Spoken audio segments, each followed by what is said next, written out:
Hello, welcome to my channel. Thank you so much for joining me.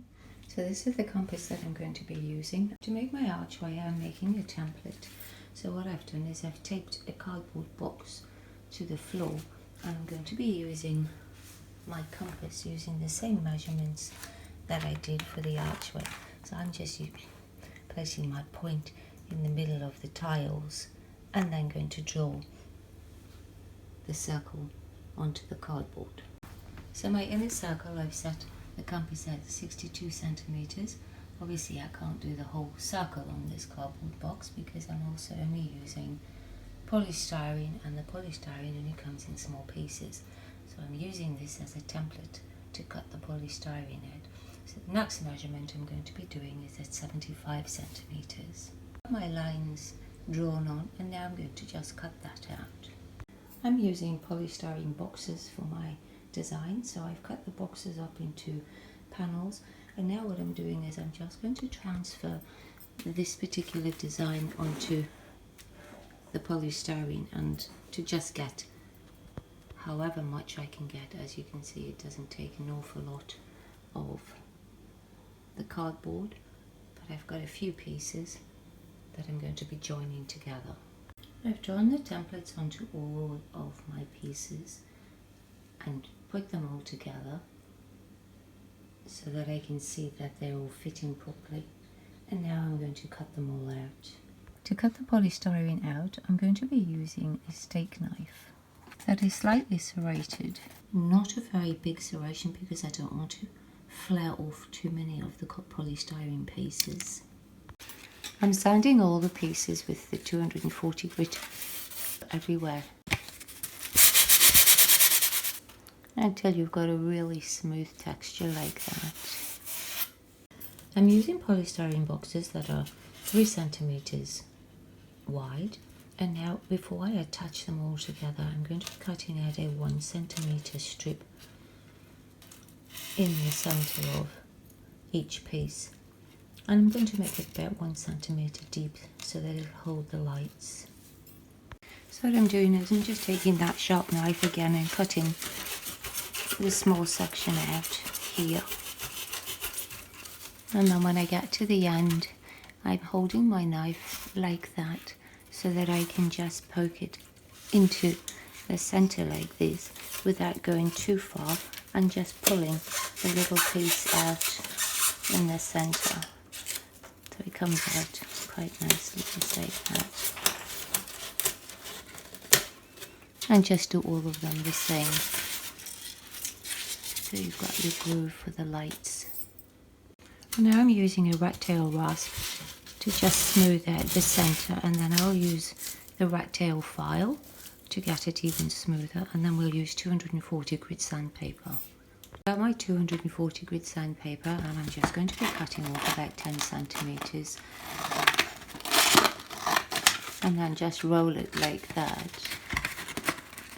so that I've done the rasp and I've done the file in between the groove, and now I'm just going to take the sandpaper and sand it smooth.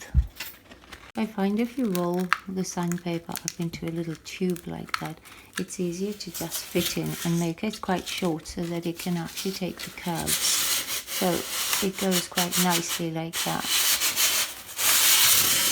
You see, it's really nice and smooth on the inside. And now I'm going to use the 240 grit to sand the sides as well. On my polystyrene, I've marked 2 centimeters in from the inner circle and 2 centimeters from the outer circle, and I'm going to take a rat tail rasp and just carve those lines out all the way around so they look like that. To glue my pieces together, I'm using these maxi nails, and I'm using the small skewers. I'm cutting them in half and using 2 on each, so one at the top and one at the bottom, and then I'm securing them to dry with masking tape like that. To make my design for the inner circle of my polystyrene, what I've done is I've taken the template that I had, that I used to do all the cutting of the polystyrene. I've made a small paper one like this. So I'm taping my piece of paper to a spare piece of cardboard, which is what I'm going to be using as the template. This is just to mark it so I can cut it out. The radius was 62 centimeters for the first circle and 75 centimeters for the second circle. That gives us a distance of 13 centimeters. So what I'm doing now is I'm taking off 2.75 centimeters from the top and the bottom, and then that will leave us with the 7.5 centimeters in the middle. Now all you have to do is draw at 1.5 centimeter increments, draw the arcs going across. Now I'm going to be using my large compass to do that as well. So I've marked the arcs like that, and now what you want to do is draw a straight line down the center of your design, and then on either side of them start measuring 1.5 centimeter increments on the top and the bottom. So just going in a straight line. So I've marked the top and the bottom, and now we're going to just join the lines together. So we're making a grid to do the pattern. So I've marked my grid off, and now what we're going to do is we're going to shade in where we want it to be solid to give us our pattern. So going along our center marked line over here, just shade one side of it in.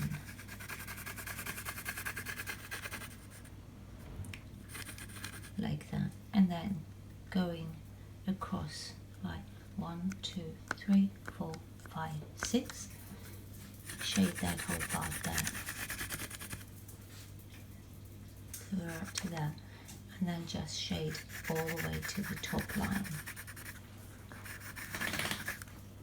And now going over 4 lines. So we've got 1, 2, 3, 4.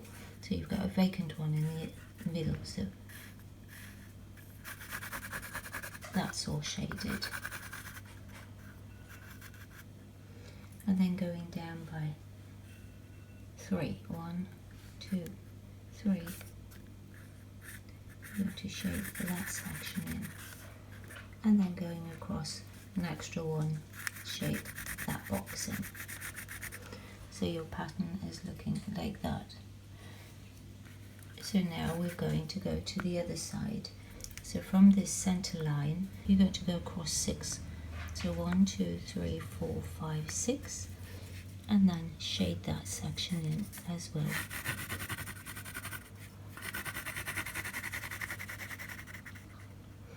And the end line you're going to bring all the way down to the bottom, like that. And then you're going to go across 1, 2, 3, 4 lines and shade that in as well. And then going up the 3 lines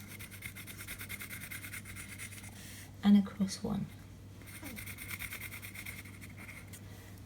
So there's your pattern sorted out, and now all you have to do is cut all the white part that's not shaded out. Once you've cut your template out, you should have 2 little templates like that. And now what you need to do is cut out, depending on how many of these little patterns you want around your circle. If you only want a few, you don't have to do this step, but I want to have a solid piece, so I'm putting spacers in it. And the little spacer that I'm using here is 2.5 centimeters, which will give me my circle to have it continuous. Now all you have to do is trace around them and then cut them out. Now there's 2 different ways of cutting these ones out. You can either cut this whole pattern out like that, or you can just cut these little center pieces out. So then these ones will be indented and these ones raised. Or you can do it the reverse. I'm choosing to do it the reverse, which is a longer, harder process, but that's what I want. I'm having these ones indented and these ones raised. I've traced my design onto the entire piece, and now I'm going to just cut that out. You can use whatever you think would be easier. I'm going to be using that sharp knife again, and maybe a scalpel just to get into the small corners. Once you've finished cutting out your design, now take some 240 grit sandpaper and sand the entire thing so that you can get a nice smooth finish like that on everything. Once you've finished sanding, now just put a coat of paint on it. I'm just using an interior low sheen acrylic house paint just so that it can cover the polystyrene. My undercoat is dry now. Now I call this playing with the paints because I don't have a specific colour in mind, so I'm going to be just mixing some colours together and painting them on. So the colours I'm going to be playing with is burnt umber, cadmium yellow, Mars black, deep red, burnt sienna and orange. To start off with, I've mixed a combination of burnt sienna, some red and some black. Give me sort of like the colour like that. I'm just going to dab it on, and I've got some burnt sienna and the black and orange and the cadmium yellow. I'm just going to dab it on and then spread it.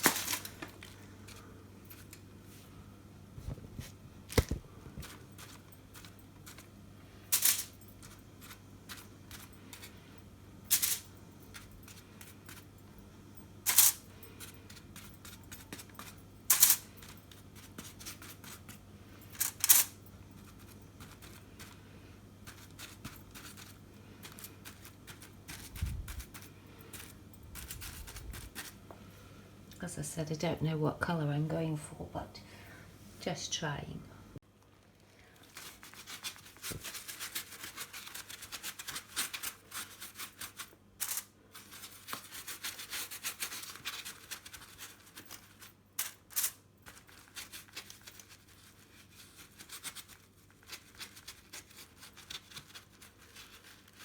And then just paint it whatever colour that you like.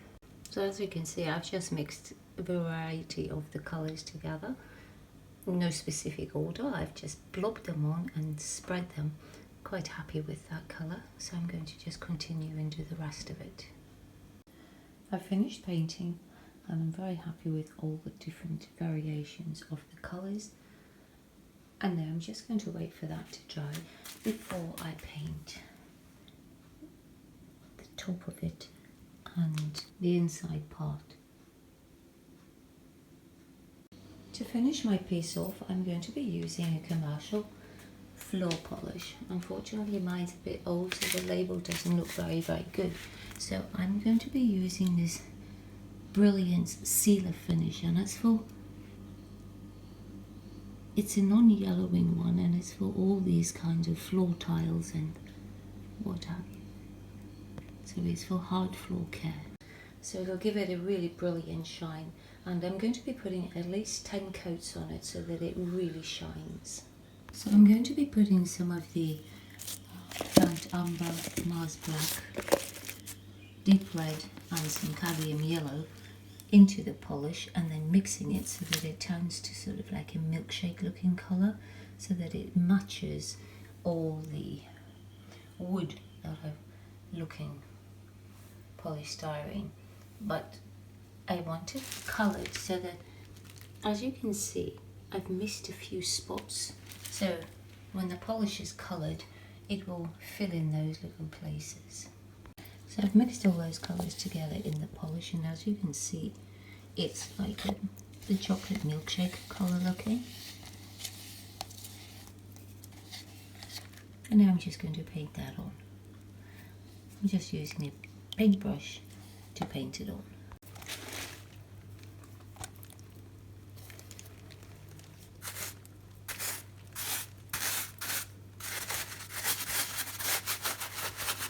As you can see, it goes a little bit foamy when you put it on, but it will settle and make it really clear, but it does fill in all the little grooves. I've put the first coat on, and as you can see, it's already making quite a big difference. It becomes really shiny. So I'm going to wait for that to dry, and then I'm going to apply another 9 coats. I bought a strip of these LED lights, which I'm going to be gluing into the groove that I carved out over here. So the ones that I've bought are the ones that have got the sticky backing on it, and then I'm just going to stick them in there. I finished my window way and I've put it up now, and that's what it looks like in place.